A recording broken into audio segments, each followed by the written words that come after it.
এবারের আমের সিজনে নানান রকম আম খেয়েছেন নিশ্চয়ই। আচ্ছা, কোনো ফল বা সবজি খাওয়ার সময় কি সেই সব মানুষদের কথা ভাবেন যারা আমাদের এই সবজি বা ফলগুলো ফলান? আমাদের কৃষকরা, ক্ষেতের শ্রমিকরা কঠিন শ্রম দিয়ে আমাদের ফল বা সবজি যোগান। কিন্তু শুধু মানুষই কি চাষ করে? আমরা অনেক সময় ভুলে যাই সেই ছোট চাষিদের কথা, সেই পশু বা পোকাদের কথা যাদের পরাগ নিয়ে কারবার।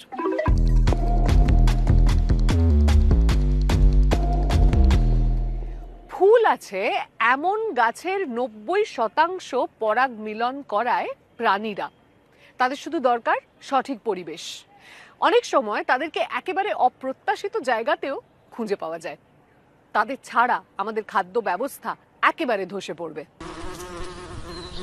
এই সুইচ থেকে যে ভন ভন শব্দটা শোনা যাচ্ছে সেটা বিদ্যুতের নয়, একটা গোটা বাস্তুতন্ত্রের শব্দ, একটি মৌমাছির চাক। এই ধরুন বছর ৮-১০ আগে হঠাৎ খেয়াল করলাম অনেক আলোই আর জ্বলছে না। তো তখন একজন ইলেকট্রিশিয়ানকে ডেকে বলি কি হয়েছে সেটা দেখতে। সুইচটা খুলে উনি হাসতে শুরু করলেন। তারপর বললেন ভেতরে নিশ্চয়ই ভালো মধু আছে।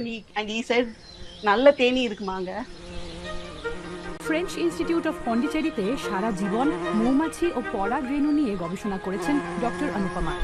তাই তার কাছে এই নষ্ট সুইচ বক্সটা যেন এক উপহারের বাক্স ছিল। এর ভেতরে এই অঞ্চলের ৪টে প্রজাতির মৌমাছির মধ্যে একটি প্রজাতি বাসা বেঁধেছিল। এটা আসলে কসুথেনি। এরা হুলবিহীন এক ধরনের মৌমাছি। এর মধু খুব দামি, কিন্তু তাতে আমার কোনো আগ্রহ নেই। ওরা যদি সেখানে থাকতে চায় তাহলে জায়গাটা ওদেরই। তাই চাকটা আবার আগের জায়গায় রেখে দিই। হুলবিহীন এই মৌমাছি আকারে খুবই ছোট, বেশি উঁচুতে বা দূরে উঠতে পারে না, তবে খুব ছোট জায়গার মধ্যেও ঢুকে যেতে পারে, যেমন আমের ফুলে। তাই আমের পরাগায়ন মানে আম গাছের বংশ বিস্তারে এরা গুরুত্বপূর্ণ ভূমিকা পালন করে। সেই জন্যই অনুপমার শহুরে বাগানটা এদের জন্য আদর্শ জায়গা। এখানে সারা বছরই খাবারের যোগান রয়েছে, আম, জাম, সফেদা গাছ, এমনকি রয়েছে মেহেদি এবং রাতের বেলায় ফোটে এমন একটা মাধবীলতা গাছও। সারাদিন ধরে পরাগায়নের কাজ করে মৌমাছিগুলো ফিরে আসে এই সুইচ বোর্ডেই, তাদের চাকে। গত ২ দশকে একসময়কার শান্ত নিঝুম উপকূলীয় শহর পুদুচেরি দ্রুত বদলে গেছে। এই সময়ে নগরায়নের হার বেড়েছে ৭৬%। এর ফলে ধীরে ধীরে হারিয়ে যাচ্ছে মৌমাছিদের প্রাকৃতিক আবাস। আমরা যে গাছপালা থেকে খাবার পাই তার ৭০% গাছের পরাগায়ন করে মৌমাছি। সেই গাছপালার ওপরই নির্ভর করে বিশ্বের ৯০% মানুষ। কিন্তু অনেক দেশের মতো ভারতেও দ্রুত কমছে মৌমাছির সংখ্যা। এর প্রভাব পড়ছে ফসল উৎপাদন ও স্থানীয় খাদ্যাভ্যাসে। ডক্টর অনুপমা ও তার সহকর্মীরা ফ্রেঞ্চ ইনস্টিটিউট অফ পন্ডিচেরিতে পরাগ রেণু ও বাস্তুতন্ত্র নিয়ে গবেষণা করেন। পাশাপাশি এসব বিষয়ে স্থানীয় মানুষদের সঙ্গেও কাজ করেন। পরাগ রেণু আমাদের অতীতে ফিরিয়ে নিয়ে যেতে পারে। এগুলো বিশ্লেষণ করে জানতে পেরেছি ফ্রেঞ্চ ইনস্টিটিউটের এই বাগানের জায়গাটাতে আগে একটা ম্যানগ্রোভের জঙ্গল ছিল। প্রায় ৩৫০০ বছর আগে ছিল একটা প্রাণবন্ত জঙ্গল। প্রচুর প্রজাতির ম্যানগ্রোভ ছিল। রেডিও কার্বন বিশ্লেষণ করে তার প্রমাণ পাওয়া গেছে। আশপাশেও ছিল বিস্তীর্ণ উষ্ণমণ্ডলীয় চিরসবুজ বন। আজ এখানে বাড়িঘর তৈরি হওয়ার অনেক আগে এলাকাটা কেমন ছিল সেই প্রশ্নের উত্তর লুকিয়ে আছে পরাগ রেণুতে। এই দেশীয় মৌমাছিগুলোকে কিভাবে বাঁচিয়ে রাখা যায় তা নিয়ে গবেষণা করছে দলটি। এর জন্য তারা খতিয়ে দেখছে মৌমাছিগুলো এখন ঠিক কোথায় যায় এবং কি খেতে পছন্দ করে, বিশেষ করে এমন এক সময়ে যখন তাদের জন্য পৃথিবীটা ক্রমশ প্রতিকূল হয়ে উঠছে। তাদের একটা প্রকল্পে সাহায্য করছেন স্থানীয় কৃষক সুব্রমণিয়াম। দলটা তাকে তাদের অনুসন্ধানের ফলাফল জানায়, যাতে সেই অনুযায়ী তিনি চাষের ধরন বদলে খামারে আবার এই মৌমাছিদের ফিরিয়ে আনতে পারেন। எல்லோ பூக்கள் நிறைய பூக்குங்க, சனப்பு பூக்கும் நிறைய வரும். அது மாதிரி வரும்போது இப்போ எள்ளு பயிரிடும்போது எள்ளுலையும் வந்து பார்த்தீங்கன்னா ஒரே டைமில் நிறைய பூக்கள், அந்த டைம் வந்து எங்கே இருக்கிற தேனீக்களும் நம்ம வயலுக்கு வந்துடும். இப்போ நம்ம வந்து மற்ற கிராப்பு கூட வந்து இது வந்து இன்டர்கிராப்பாக நம்ம செய்யும்போது இப்போ நம்ம আমরা இந்த কালো புனை উড়োদক চাষ করি। தேனீக்களை வந்து நம்ம এই வயலுக்கு வர বিভিন্ন வைக்கனால ধরনের அந்த ফসল பயிருக்கு একসঙ্গে চাষ தேவையான করলে மகரந்த মূল சேர்க்கைக்காக ফসলের வந்து இது পরাগায়ন வந்து অনেক সহজ இந்த হয়। பூக்களை தேடி வருது। தேன் வந்து நம்ம வந்து அது আমাদের பை কাছে মধু ப்ராடக்ட் শুধু தான் நம்ம பார்க்குறோம், বাড়তি একটা পাওনা। எக்ஸ்ட்ரா பெனிஃபிட் தான் মৌমাছি சொல்லணும்। পালন அது করা ও எங்க তাদের மெயின் টিকিয়ে রাখার பெனிஃபிட் মূল வந்து উদ্দেশ্য பார்த்தீங்கன்னா হলো மகரந்த ফসলের சேர்க்கைக்காக தான் পরাগায়ন எங்களுக்கு করা। வந்து ஒர்க் பண்ணுது। அதுக்காக தான் நாங்கள் தேனி வளர்க்குறதோ தேனி இம்போர்ட் பண்ணுறதோ எதுவாக இருந்தாலும் தேனி சப்போர்ட் பண்ணுறது இந்த விஷயம் தான்। এই গবেষণা এবং মৌমাছির গুরুত্ব কতটা সেটা বুঝতে আমরা তাদের বিকল্পটাও দেখলাম। এখানে কেউ কেউ ফসলের পরাগায়ন হাতে করার চেষ্টা করছেন, তবে সেটা অত্যন্ত শ্রমসাধ্য একটি প্রক্রিয়া।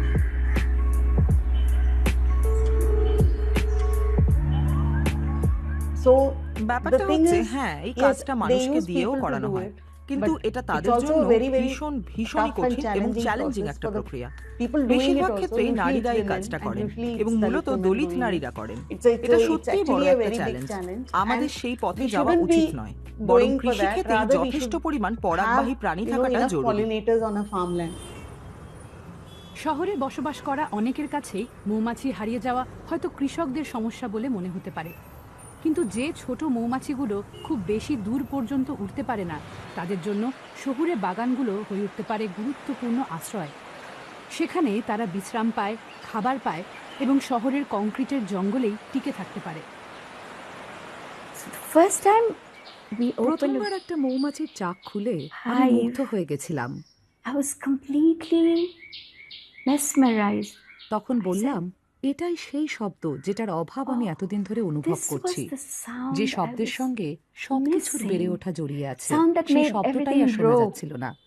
গাছপালা নিয়ে That was একবার missing. কথা বলতে শুরু If you করলে get me আমার আর talking about থামতেই plants, ইচ্ছা I করে না। don't think I'll stop. ছোটবেলা থেকে জঙ্গলের মধ্যেই লিপি দাসের বেড়ে ওঠা। শহরে বসবাস শুরু করার পর বহুদিন মনে হয়েছে কিছু একটা যেন হারিয়ে ফেলেছেন।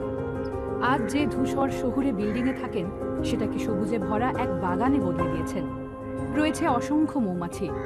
তাদের টিকে থাকার ক্ষমতা দেখে অনুপ্রাণিত হয়ে লিপি একটা মাটির চাক বানান। প্রাকৃতিক মৌচাকের আকৃতি অনুসরণ করেই বানানো হয়েছে। তিনি নিয়মিত স্থানীয় মৌ চাষি ও ফ্রেঞ্চ ইনস্টিটিউটের গবেষকদের সঙ্গে কাজ করেন।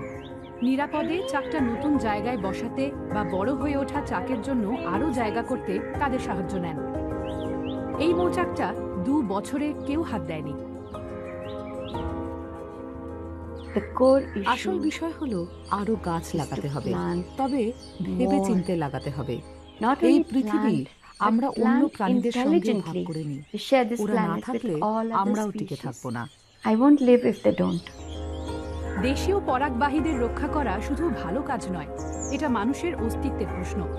পরিকল্পিত বাগান, রাসায়নিক মুক্ত খামার, মাটির চাক, এমনকি একটু জলও মৌমাছিদের রক্ষা করতে পারে, কারণ ভবিষ্যতে আমাদের খাবার নিশ্চিত করতে এই মৌমাছিদেরই প্রয়োজন।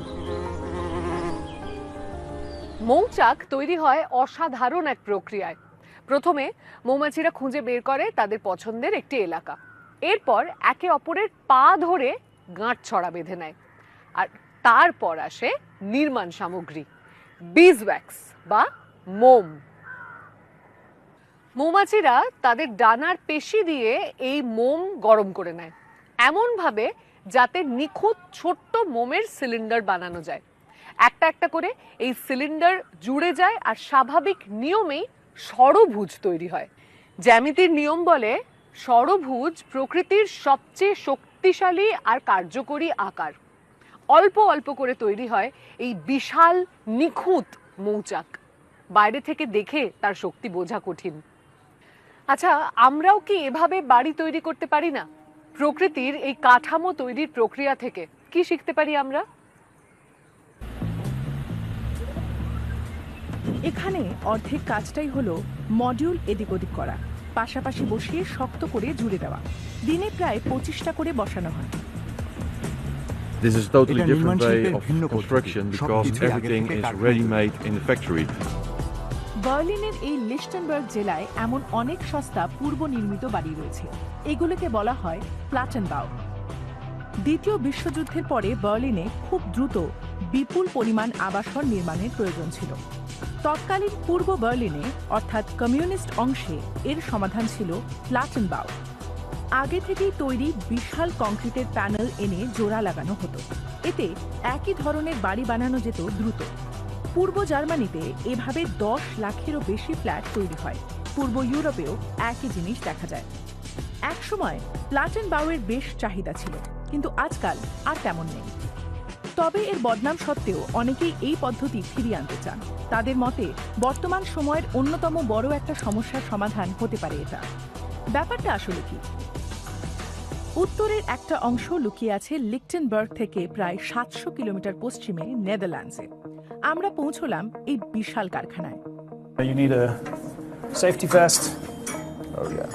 Thank you very much. And I'll give you a nice helmet. Oh ho ho. বাইরে থেকে এটা অন্য অনেক কারখানার মতোই দেখতে, তবে এখানে গাড়ি বা যন্ত্রপাতি নয়, তৈরি হচ্ছে আস্ত আস্ত বাড়ি, অনেকটাই প্লাটেনবাউয়ের উন্নত সংস্করণের মতো। আমরা যে পুরনো আবাসনগুলো দেখলাম সেখানে একই ধরনের কংক্রিটের দেওয়াল জোড়া লাগিয়ে বাড়ি তৈরি করা হতো, কিন্তু এই কারখানায় বিশাল কংক্রিটের প্যানেল থেকেই তৈরি হচ্ছে পুরোপুরি প্রস্তুত মডিউল। কোনোটা ছোট্ট স্টুডিও ফ্ল্যাট, কখনো বড় অ্যাপার্টমেন্ট। কারখানায় কাজ শেষ হলেই এগুলো নির্মাণস্থলে পাঠানো হয় এবং তারপরে সরাসরি বসিয়ে একদম প্রস্তুত। It moves through the hallway, and every 45 minutes it changes the position to another workstation, so another co-worker can do other assembly work there, and after 17 workstations the module is completely finished. Diva House দাবি করে নির্মাণস্থলে অনেক মাস ধরে concrete ঢালা, বাড়ির কাঠামো বসানো, দেওয়ালে তাপ বিরোধী স্তর বা পাইপ লাগানো হয়, কিন্তু তারা প্রায় 12 ঘন্টাতেই একটা মডিউল তৈরি করতে পারে। That's pretty amazing. They just dropped in an entire bathroom already set up. Bathroom ও রান্নাঘর বসানো এবং দেওয়াল ও জানলা লাগানোর পর এগুলো সরিয়ে রাখা হয় যাতে পরের মডিউলের কাজ শুরু করা যায়। পুরোপুরি তৈরি একটা মডিউল দেখলাম ডাইভা হাউসের শোরুমে। আসবাবপত্র যদিও পরে যোগ করা হয়েছে, তবে প্রয়োজনীয় সব যন্ত্রপাতি আগে থেকে লাগানো। এক মডিউলের ছোট ছাত্রাবাস থেকে শুরু করে 3 মডিউলের পারিবারিক বাড়ি সবই রয়েছে। They all just look like apartments or houses. You don't, the whole process of building them is quite different, and you think maybe that means you'll notice it when you're inside, but it just looks like an apartment, you know?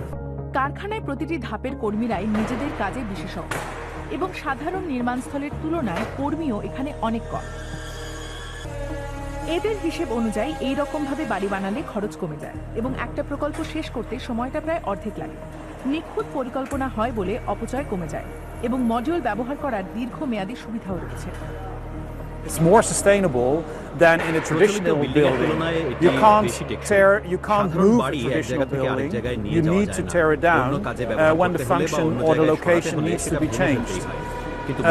Modular building, well, you can take it apart like Lego blocks and put them in a truck and replace them on another location and reuse them again. Diva House ইতিমধ্যেই একটা modular school স্থানান্তর করেছে এবং Amsterdam থেকে 800টা ছাত্রাবাস সরিয়ে অন্য শহরে বসাবে তারা। অপচয় কমানো ও পুনরায় ব্যবহার করা গুরুত্বপূর্ণ, কারণ যেভাবে বাড়িঘর তৈরি হয় সেটাও বড় একটা সমস্যা। পৃথিবীতে জ্বালানির জন্য যত কার্বন নিঃসরণ হয় তার প্রায় 13% আসে নির্মাণ শিল্প থেকে। তবে সমস্যা শুধু বাড়ি বানানো নিয়ে নয়, সেগুলো ভাঙার পর বেশিরভাগ বর্জ্যই ভাগাড়ে দিয়ে পৌঁছায়। ইউরোপের মোট বর্জ্যের প্রায় 1/3 উৎপাদিত হয় বাড়ি বানানো ও বাড়ি ভাঙার জন্য। বিশ্বজুড়ে আবাসন সংকটের অন্যতম কারণ হল পুরনো নির্মাণ ব্যবস্থা যা ধীর গতিতে চলে। অনেক শহরে বাড়ির দাম আকাশ ছোঁয়া এবং অনেকের জন্য একটা বাড়ি খুঁজে পাওয়াই বেশ কঠিন। যে দেশগুলোতে দ্রুত শিল্পায়ন হচ্ছে সেখানে সংকট আরও তীব্র, যেমন ভারত। এখানে প্রায় 1 কোটি আবাসনের ঘাটতি রয়েছে। যুক্তরাষ্ট্রে ঘাটতি 40 লাখেরও বেশি। জার্মানিতেও প্রয়োজন 10 লাখের বেশি বাড়ি। লিশটেনবার্গে একসময় যেই এলাকাটাকে প্লাটেনবাউয়ের প্রতীক বলে ঠাট্টা করা হতো, এখন সেখানেই নতুন করে প্রিফ্যাব নির্মাণের পরীক্ষা নিরীক্ষা চলছে। এই বিস্তর জায়গা জুড়ে 1500টা নতুন ফ্ল্যাট হবে, পুরোটাই তৈরি হবে মডিউল দিয়ে। When you get the module together, you have also some connection plates, doors you need to hang in, things like that. Make connection of the electrics, the heating, the water, all that things are doing here on the side. ইয়াপ জানালেন দিনে প্রায় 1টা করে ফ্লোরের মেঝে বসানো, দেওয়াল মসৃণ করা, রং করা এবং টুকটাক আরও বাকি কাজগুলো হয়ে যায়। In a normal construction সাধারণ site, পদ্ধতিতে it's going তৈরি to করলে be একটা বাড়ি layer by ধাপে layer ধাপে by ধীরে layer ধীরে বানানো হয় to build কিন্তু up. এখানে And পুরো here, ইউনিটটাই তৈরি the অবস্থায় total আসে box is তারপর coming, শুধু জুড়ে দিলেই and it ব্যাস is হয়ে just গেল plug and play, connecting. লিশটেনবার্গের ফ্ল্যাটগুলো তৈরি হচ্ছে গেভোবাখের জন্য। তারা বার্লিনের একটি আবাসন সংস্থা। সরকারি সহায়তায় কম খরচের আবাসন বানায় তারা। এখানে ছোট ফ্ল্যাটের মাসিক ভাড়া হবে প্রায় 200 থেকে 300 ইউরো।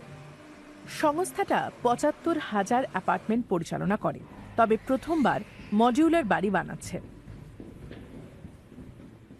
সেবাস্টিয়ান শ্মিটের আবাসন সংস্থায় ভাড়াটিয়া সংখ্যা 1.5 লাখেরও বেশি। In der Fabrik wurden dann die কাজের পাশাপাশি Module hergestellt. কারখানাতেও Das module heißt, তৈরি হতে থাকে। parallele ফলে একই সময়ে অনেক কাজ করা যায়। Arbeiten können stattfinden. এখানে কাজটা শেষ হতে মোটামুটি 3 বছর লাগবে। সেবাস্টিয়ানের মতে অন্য প্রকল্পের তুলনায় এটাতে প্রায় 20% কম সময় এবং খরচ লাগে।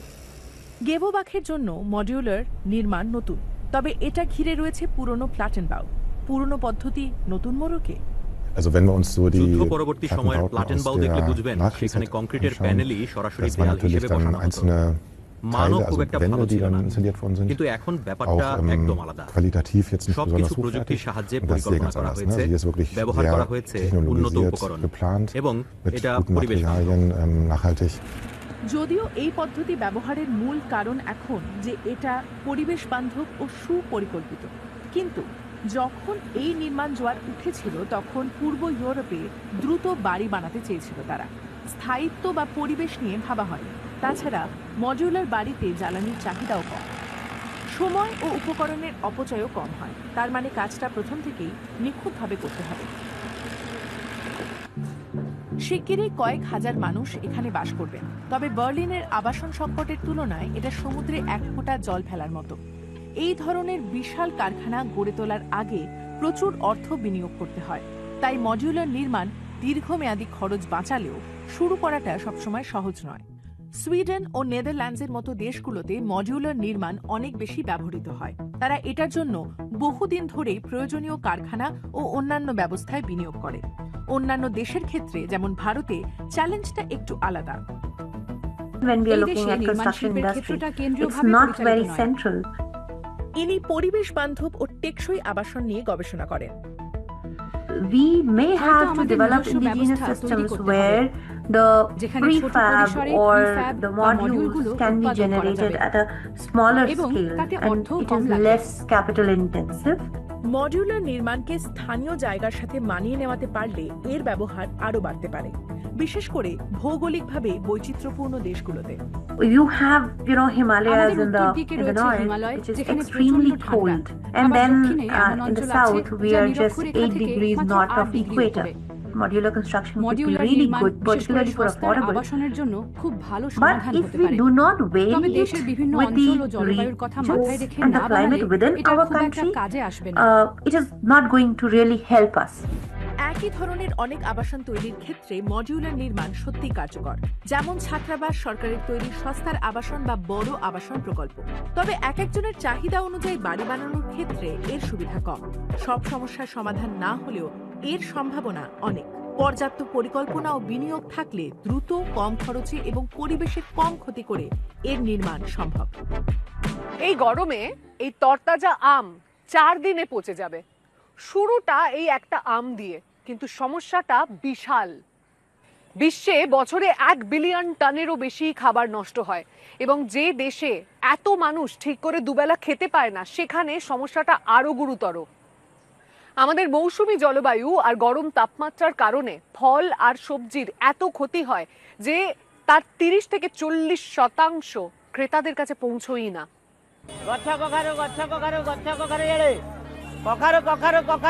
কুমড়ো মাত্র 20 টাকা কিলো 15 জলদি আও 45 টাকা কিনা রেট আছে। রাউরকেলার বাজারে বিক্রেতাদের জন্য দিনটা বেশ কষ্টকর, আর গরমের তাপে যখন বিক্রি না হওয়া ফল সবজি পচতে শুরু করে তখন পরিস্থিতি আরো কঠিন হয়ে পড়ে। ମୁଁ ନେଇକି ଘରକୁ আমরা ভ্যানে করে ପଳଉଥିଲି এখানে সবজি আনতাম। ଗାଡି ଭଡା আর দিন କରିକି শেষে অবশিষ্ট ওই টেম্পু গাড়িতে ଆଣିବ ফেরত নিয়ে ଯୋଉ যেতাম। টেম্পু ସେଇ টেম্পুରେ নেଇକି পଳଉଥିଲି পথে প্রায় 25% 25% সবজি নষ্ট হয়ে যেত। মানে 25% নষ্ট হতো। রাউরকেল্লার পানপোষ বাজারের বাসিন্দা সুমিনা সোনু বাল্লা জানেন এর ফলে বিক্রেতারা কত কম দামে জিনিস বেচতে বাধ্য হন। যদি গোটে আইটেমটা বেশি আসিগলা বাজার মানে দর সেটা মানে 40 তাঙ্ক টাকা, যদি রেট থিব অর্থাৎ 40 40 রুপিস ইউরো তেন সেন্ট মার্কেটে হলেও 10 টাকার মাল বাধ্য হইকি ফেরত ଦେଇକି নিয়ে যাଉଥିଲେ যাওয়ার अदरवाइज ঝামেলা ସେମାନେ এড়াতে এরা ফোপাড়ি 10 ଦେଇକି টাকাতেই তা যাଉଥିଲେ দিয়ে দেন। যদি কেହି ନ কখনো ନେবে কখনো তো 10 ফেলেও টাকা 8 দিতে টাকাରେ হয়। ଦେଇକି ସେମାନେ ଫୋପାଡ଼ି এত ଦେଇକି ଯୋଉଟା କି খাটুনির ତାଙ୍କର পর ওদের মানে দিনের ଦିନଭର মজুরি ମଜୁରୀ ବି পুরো ବାହାରୁ ওঠে না। ନଥିଲା ପ୍ଲସ୍ কৃষকরা খুব ତାଙ୍କର অসহায় ଜିନିଷ হয়ে ୱେଷ୍ଟ পড়তেন। ହଉଥିଲା ତ ସେମାନେ কান্না ସଦାବେଳେ ধরে রাখা ଦୁଃଖିତ যায় ଥିଲେ না। ଆଉ ମାନେ କାନ୍ଦି ବି ପକଉଥିଲେ ଥରେ ଥରେ ଏମିତି କି ତାଙ୍କୁ বিশ্বের অন্যতম বড় খাদ্য উৎপাদনকারী দেশ হিসেবে ভারতে প্রতি বছর 30 কোটি মেট্রিক টনেরও বেশি ফল ও সবজি ফলে, কিন্তু এর একটা বড় অংশই কখনোই আমাদের পাতে পৌঁছায় না। গরমে দেশে সংরক্ষণের অভাবে ফসল পচে যাওয়াই এর প্রধান কারণ, আর সাধারণ কৃষকের কাছে এর অর্থ ফলন ভালো হলেও আয়ের ক্ষতি।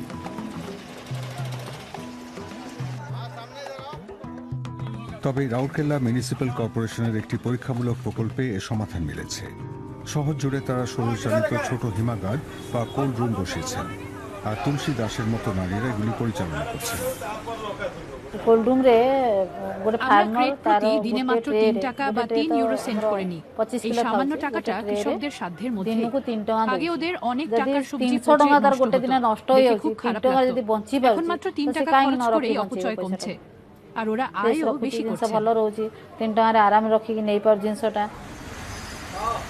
এই স্থানীয় প্রকল্পটি জাতীয় কোল্ড চেইন বাজারের জন্য বড় চ্যালেঞ্জ, যা এখনও মূলত পাইকারি ব্যবসায়ী আর মধ্যস্বত্বভোগীদের দখলে রয়েছে। নামমাত্র খরচে সহজলভ্য এই ব্যবস্থাটি বিশেষভাবে ছোট কৃষকদের কথা মাথায় রেখেই তৈরি করা হয়েছে। বিভিন্ন টেম্পরেচর সেট ଅଛି, ସବୁ ଜିନିଷ ଯେ ନେଇକି ସବୁ ଜାଗାରେ ପୁରେଇ ଦେବୁ ନାହିଁ, এটি 30 ସବୁ মেট্রিক ଜାଗାରେ টনের ସବୁ একটি ଜିନିଷ কোল্ড সেট রুম, ଅଛି, ସେଟ୍ যেখানে ହିସାବରେ ଆମ 3টি মেম্বার আলাদা ମାନେ সেই ভাগ কাম রয়েছে। କରନ୍ତି, তাଙ୍କୁ প্রতিটিতে ବୁଝାନ୍ତି এই আলাদা ଜିନିଷଟା এই তাপমাত্রা ଜାଗାରେ রাখা ରଖ, সেই যায়। ଜିନିଷଟା সেই কোন ଜାଗାରେ রଖ, সবজির জন্য ତ ঠিক সেই কত টেম্পরেচরে সেই তাপমাত্রা ଜିନିଷটা দরকার ରହିলে বেশি দিন আমাদের লাস্টিং কাছে କରିବ। তেমন একটা এসব তালিকা ବୁଝେଇକି আছে। ତାଙ୍କୁ আর টেম্ପରେଚର আমরা ଅଲଗା সেই ଅଲଗା অনুযায়ী ମାଧ୍ୟମରେ ଅଲଗା ଅଲଗା নির্দিষ্ট ଜିନିଷ জায়গায় 3ଟା সেগুলি ଷ୍ଟୋରରେ রাখি। ଆମର 30 মেট্রিক টনର ଜିନିଷ ରଖିବାକୁ ଦିଆଯାଇଛି, କ୍ୟାପାସିଟି ଅଛି। এই কোল্ড রুমগুলি সৌরবিদ্যুৎ চালিত, ফলে এগুলিকে সাধারণ বিদ্যুৎ সংযোগের উপর নির্ভর করতে হয় না, তবে তা অনেক সময় অনিশ্চিত। The solar panels of all the 5টি 5 জায়গার set সৌর communities প্যানেলগুলি around মিলিয়ে 80 প্রায় kilowatt. 80 কিলোওয়াট So বিদ্যুৎ per তৈরি year হয়। there is a কাজেই saving of বছরে around প্রায় 1 1 lakh লক্ষ ইউনিট units. বিদ্যুৎ 1 lakh units সাশ্রয় saving is হচ্ছে। done. Yeah. এটি This cold storage একটি is নির্ভরযোগ্য হিমাগার যেখানে you can say it 24 is a ঘন্টাই বিদ্যুৎ reliable থাকে। cold storage with 24/7 supply কারণ because in দিনের the বেলা daytime এটি it runs সৌরশক্তিতে with the চলে আর রাতের solar জন্য energy বিকল্প and তাপীয় during the সঞ্চয় night time ব্যবস্থা it is থাকে। a backup of thermal storage. তুলসী দাস জানাচ্ছেন এই ব্যবস্থাটিকে কাজে লাগানোর কিছু কৌশলও আছে, যেমন টমেটো যদি বোটা সমেত তোলা হয় এবং রাখা হয় তবে তা দীর্ঘদিন টাটকা থাকে। ଆଉ ଯୋଉ যেসব ଚାଷୀ কৃষক আর ফার্মার ভেଣ୍ଡର বিক্রেতারা ମାନେ এখানে আସୁଛନ୍ତି আসেন আমি ତାଙ୍କୁ তাদের ସହଯୋଗ সাহায্য করি। କରନ୍ତି, হিমাগারে ତାଙ୍କର সবজি রাখা বা বের করার গাইডলাইন সময় ফলো সঠিক କରି তাଙ୍କ নিয়মগুলো কি ଜିନିଷକୁ ଠିକ সে বিষয়ে তাদের ରଖନ୍ତି, সচেতন করি। ନିଅନ୍ତୁ। চারপাশ যখন অন্ধকারে ঢাকা তখনই সুমিনা সোনু বাল্লার কাজ শুরু হয়ে যায়। কোল্ড স্টোরেজ নিয়ন্ত্রণকারী দলের সদস্য হিসেবে স্থানীয় বাজার থেকে সবজি সংগ্রহ করে পানপোষ বাজারের হিমাগারে জমা দেওয়ার দায়িত্ব আজ তার উপর পড়েছে। এই সমবায় সমিতি 10 জন নারীকে নিয়ে গঠিত।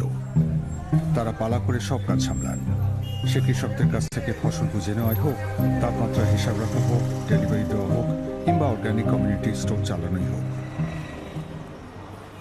ଆଉ ଏଟା ଗୋଟେ ରେଗୁଲାର ଇନକମ୍ ହେଇଗଲା। আগে আমাদের সেরকম কোনো স্থায়ী রোজগার ছিল ଆମର না, ইনকম নଥିଲା মানে তবে এখন আমি একটা ধরা বাঁধা মাইনের চাকরি করছি। ଗୋଟେ রেগুলার ଗୋଟେ লাগুଛି কি ହଁ কোଉ জায়গায় আমরা আমরা 500 টাকা বা জব প্রায় কলু 5 ইউরো প্রথম দিয়ে শুরু করেছিলাম, সেল ଥିଲା তারপর 500 5000 টাকা, তারপরে 5000 আসিলা, কিন্তু আর আজকের এখন ডেট রে ଆମେ আমাদের মাসিক মন্থলি রে ଆମେ বিক্রি প্রায় সেল 7 লক্ষ করুଛୁ টাকা। 7 লাখ প্লাস হি ଆମେ সেল করুଛୁ ଏବେ। 2015 থেকে 2021 সালের মধ্যে বন্যা, অতিবৃষ্টি আর খরার কারণে ভারত প্রায় 7 কোটি হেক্টর ফসলি জমি হারিয়েছে। জলবায়ু পরিবর্তনের এই যুগে বিশেষ করে কৃষকদের জন্য একটি শক্তিশালী কোল্ড চেইন ব্যবস্থা গড়ে তোলা অত্যন্ত জরুরি হয়ে পড়েছে, কারণ তারাই সবচেয়ে বেশি ক্ষতিগ্রস্ত হচ্ছেন। ইউনাইটেড নেশনস ডেভেলপমেন্ট প্রোগ্রাম বা ইউএনডিপি এবং ব্লুমবার্গ ফিলান্থ্রোপিসের সহায়তায় চলা এই প্রকল্পটি রাউরকেল্লা শহরের জন্য এক বড় স্বস্তি বয়ে এনেছে। এখানকার 5টি বাজার মিলিয়ে 1,500-এরও বেশি কৃষক এই হিমাগারগুলো ব্যবহার করার সুযোগ পান। প্রায় 500 জন নিয়মিত এগুলি ব্যবহার করেন। ইউএনডিপির একটি সমীক্ষায় দেখা গেছে রাউরকেল্লায় গত 4 বছরে খাদ্যশস্যের অপচয় 1/3 কমেছে। অন্য একটি গবেষণায় দেখা যাচ্ছে এই অঞ্চলের কৃষকদের আয়ও বেড়েছে। আর এই চমকপ্রদ ফলাফলের অন্তরালে আছে একদল নারী, যারা দিনরাত পরিশ্রম করে চলেছেন। শুধু নিজেদের নয়, তারা ক্ষুদ্র কৃষকদেরও স্বনির্ভর করে তুলছেন। আমরা এত উন্নত প্রযুক্তি তৈরি করেছি, কৃত্রিম বুদ্ধিমত্তা এনেছি, কিন্তু সবচেয়ে সহজ যে ব্যাপারগুলো, খাবার সংরক্ষণ, গরমে একটা ঠান্ডা জায়গা, পরাগায়নকারী প্রাণীদের জন্য একটা সবুজ স্থান, এগুলো এত কঠিন কেন? এই গ্রীষ্মে যখন মানুষ আর প্রাণী উভয়ই এত কষ্ট পাচ্ছে, তখন আমাদের কি করা উচিত? তাই এবারের তীব্র তাপপ্রবাহে সোশ্যাল মিডিয়ায় একটা গ্রীষ্মকালীন ট্রেন্ড শুরু হয়েছে, যেটা আসলেই সাহায্য করতে পারে। আপনাদের বাড়ির বারান্দায়, ছাদে, রাস্তায় বা বাড়ির বাইরে একটি পরিষ্কার জলের পাত্র রাখুন, যাতে গরমে পাখিরা বা রাস্তার প্রাণীরা তাদের তেষ্টা মেটাতে পারে। তবে এই পাত্রটি পরিষ্কার রাখুন, যাতে মশা না জন্মায়। আর এতে নিয়মিত পানীয় জল ভরতে থাকুন, আর অন্যদেরকেও এটা করতে বলুন। এই গরম নিয়ে নানান দীর্ঘমেয়াদী পরিকল্পনা তো আছেই, কিন্তু এরকম ছোট ছোট পদক্ষেপ অনেকের জীবন বাঁচাতে পারে। গরম নিয়ে এরকম কোনো ট্রেন্ড বা পরিবেশ নিয়ে এমন কোনো ট্রেন্ড আপনার চোখে পড়েছে কি?